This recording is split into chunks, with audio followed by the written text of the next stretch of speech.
To be thus is nothing, but to be safely thus.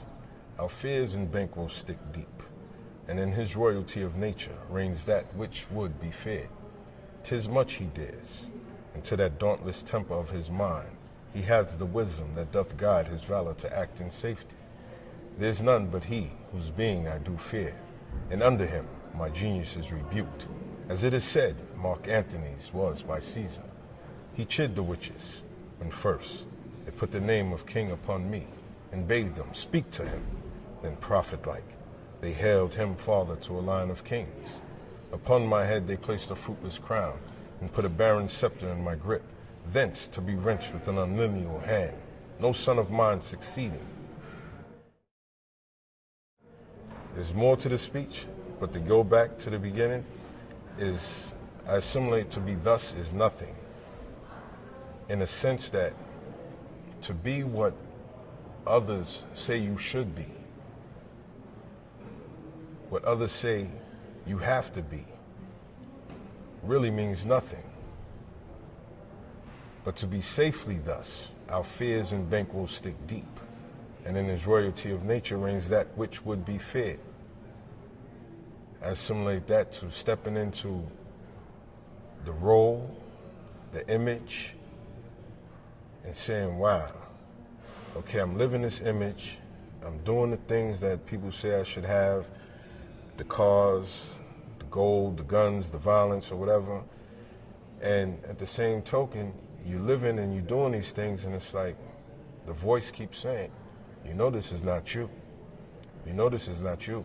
You're only doing this because either you were scared, you had no choice. I was abused when I was younger, so I ran to the street.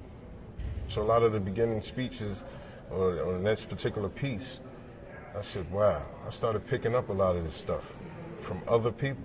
And I associate that with the witches. It could be the three witches. It could be my best friend, it could be my so-called best friends. It could be a favorite relative. It can be a teacher. But it can be also the three witches that always tell you to do this, and you never know what their intents are. Why they tell you, oh, you're too black. I was told at one time in Catholic school, oh, look at Blackie. And I used to have those things start playing a part of your character. I felt that I was too black. I wasn't comfortable with my skin. Or I should have had the best sneakers. So it's like the three witches and what people keep saying, do this, you gotta do that, or this is gonna happen.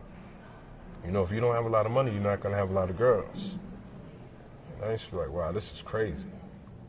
So the more I became familiar with Shakespeare in the piece, it was like, Timmy, look at you. He's telling your story, a European, Shakespeare.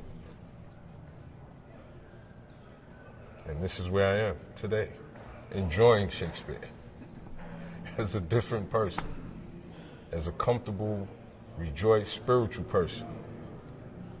And this is my way of giving back. But I definitely would like to dedicate it all to not only my family, my grandmother, Miss Chrissy Walker, who just turned 95, and my two precious daughters, you know, Tamisha, Tanisha, but mostly to the Walker family, the Ross family, and, you know, just something to give back and something that they can always cherish.